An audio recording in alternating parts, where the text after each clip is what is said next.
Salut tout le monde! Aujourd'hui à Top Jeu, je vais vous parler de LuniQuest. C'est un jeu de 2 à 5 joueurs pour nos 8 ans et plus. C'est un jeu de dessin et de challenge. Donc je vous montre comment on joue et je vous dis ce que j'en pense tout de suite après. Alors le jeu LuniQuest vient avec une boîte et un fond dans le fond. Et c'est ça qu'on va utiliser pour jouer. Il faut mettre le fond sur la boîte comme ceci. Ensuite, ça vient avec 5 plateaux blancs et 5 plastiques transparents qu'on va donner un à chaque joueur. Des crayons pour dessiner, des petites effaces, un sablier pour certains niveaux. Ensuite, on a 5 options de personnages. Donc, on va donner son jeton et son petit bâton à chacun des personnages. Ensuite, ça vient avec plusieurs challenges que l'on va déposer sur le dessus de la boîte. Et finalement, des jetons qu'on appelle bonus avec les éclairs et des jetons malus avec les bombes. Alors, lorsque vous dessinez, si par malheur vous tombez sur une bombe, au tour suivant, vous avez 4 options. Donc, si vous tournez celui-ci par exemple, il vous faudra dessiner comme ceci, donc avec le pouce et l'auriculaire pour faire votre dessin. Si vous tombez sur celui-ci par exemple, il vous faudra faire votre dessin sans plier le coude. Celui-ci, il va falloir faire le dessin en fermant un œil. Celui-ci, il va falloir dessiner avec la main gauche ou la main, si vous êtes gaucher, avec la main droite. Et si vous tombez sur celui-ci, à ce moment-là, il va falloir tourner le plateau et dessiner du côté où est-ce qu'il y a déjà plusieurs dessins. Donc, ça rend les choses compliquées. Une fois que vous l'avez fait pour un tour, vous pouvez vous en débarrasser. Si par contre, lorsque vous dessinez, vous réussissez à tomber sur un éclair, à ce moment-là, il y a plusieurs options. Ce sont des options que vous pouvez faire aux autres. Dans le fond, il y en a 3. Si vous donnez un moustique au joueur suivant, il devra dessiner avec le moustique sur le dessus de son crayon, comme ceci. OK? Et sans que ça tombe. Dès qu'il tombe, il doit le reposer et le remettre et continuer à dessiner. Si vous donnez une banane à votre adversaire, en fait, vous devez le lancer sur son plateau. Et ce que ça fait, c'est que ça va l'empêcher de dessiner à cet endroit. Et finalement, ce que vous pouvez faire, vous pouvez utiliser ce jeton-ci pour balayer un de vos jetons malus pour l'envoyer à un autre joueur. Il y a 2 jetons ici bonus, dans le fond. Si vous jouez le XP, dans le fond, ce qu'il va faire, vous allez pouvoir avancer de 2 points supplémentaires. Alors que si vous avez le bouclier, en fait, ça va vous empêcher de prendre une bombe. Alors, tout ça est mis sur le côté.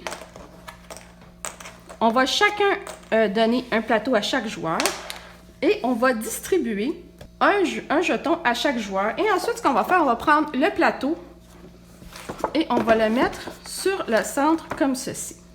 Alors, disons qu'on joue à 2 joueurs. Disons que je suis le joueur mauve et que l'autre joueur est le joueur vert. Ce qu'on va faire, eh bien, c'est qu'on va mettre notre jeton au départ ici à la case 0. Et à chaque fois qu'on a des points, on va pouvoir les avancer comme ceci. 1, 2, 3, etc. 4. Voilà. Donc, c'est à ça que ça va servir. Tous les autres challenges vont être mis de côté pour le moment. Alors, avant de commencer une partie, ce qu'on va faire, on va discuter de ce qu'est le challenge exactement. Et le challenge est indiqué ici en bas.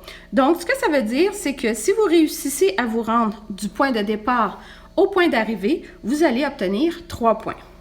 Ensuite, si vous réussissez à passer sur chacune des étoiles va vous valoir 1 point. Si par contre, vous touchez à un petit bonhomme ici, c'est moins 2 points.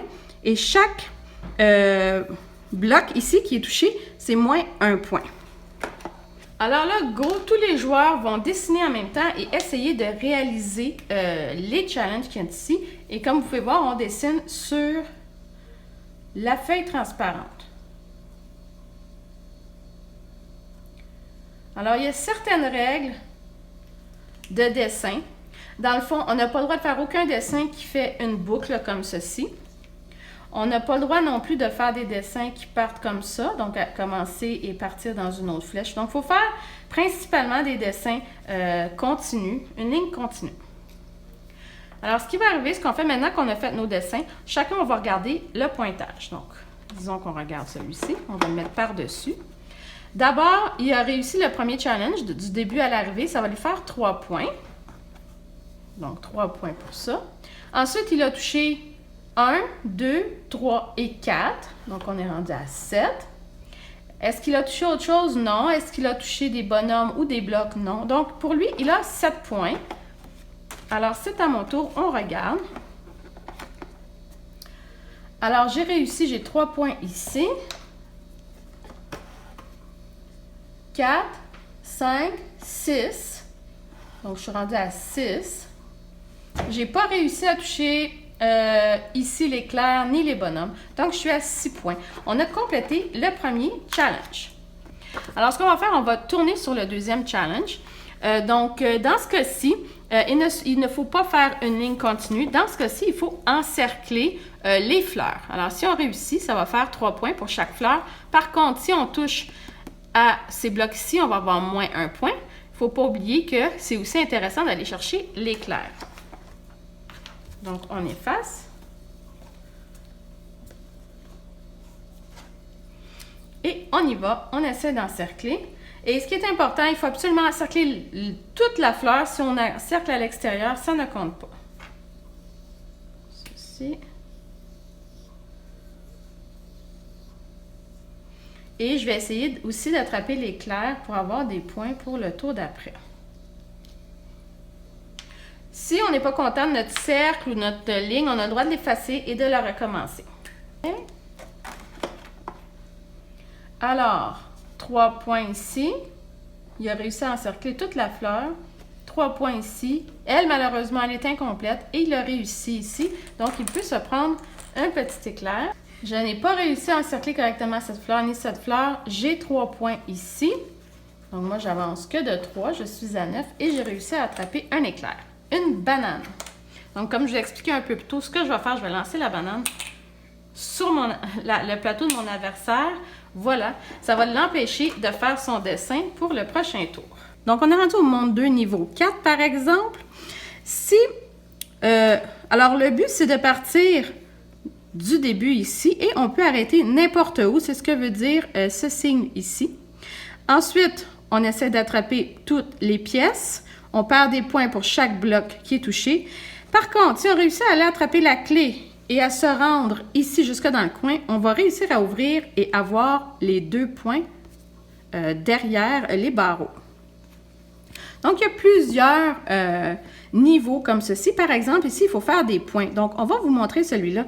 Donc, si on réussit à faire un point sur la boîte de dynamite jaune, on va avoir 2 points. Et la boîte de dynamite rouge, on va avoir 3 points. Donc, on va essayer celui-ci, par exemple. Alors, il ne faut pas oublier que le joueur ici n'a pas le droit de bouger la banane.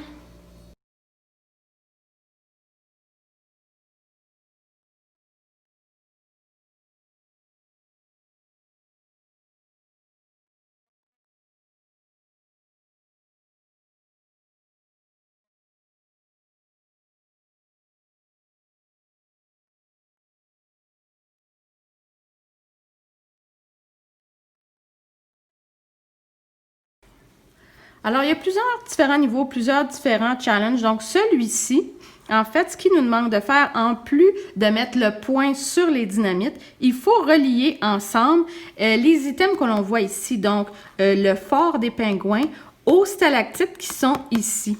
Donc, juste pour vous donner l'exemple, il faudrait partir du centre, se rendre sur la première, se rendre sur la deuxième, se rendre sur la troisième, faire les points sur les dynamites.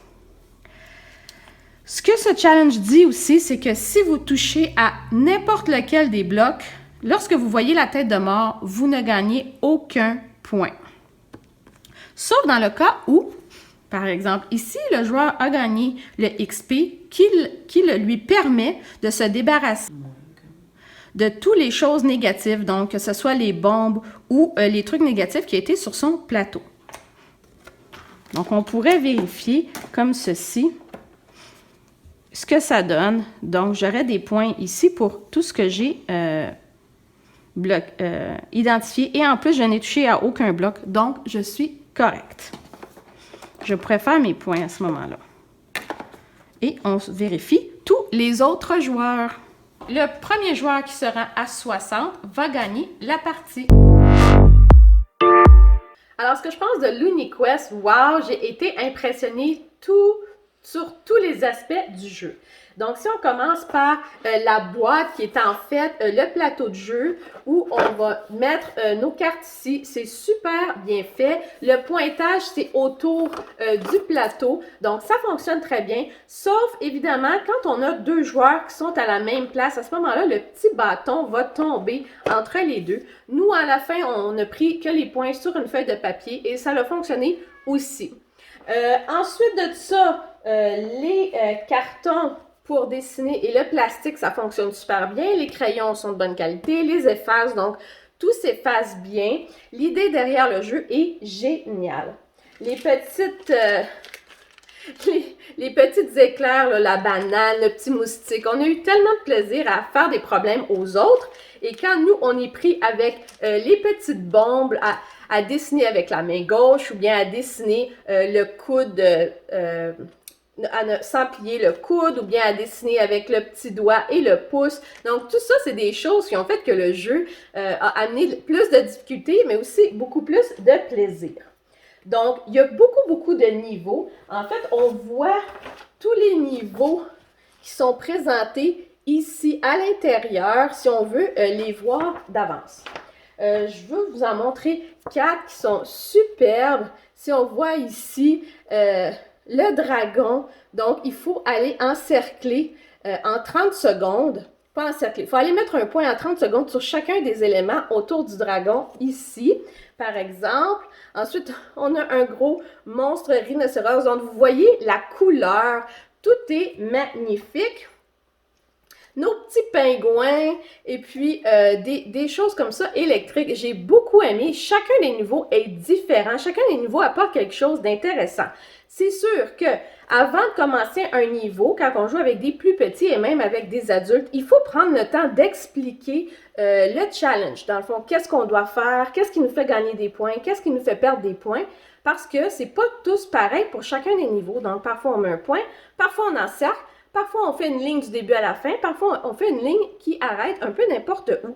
Donc, ce jeu-là, wow! Nous, on a joué à 2, à 3, à 4 joueurs. Ça fonctionne très bien. On a eu beaucoup de plaisir.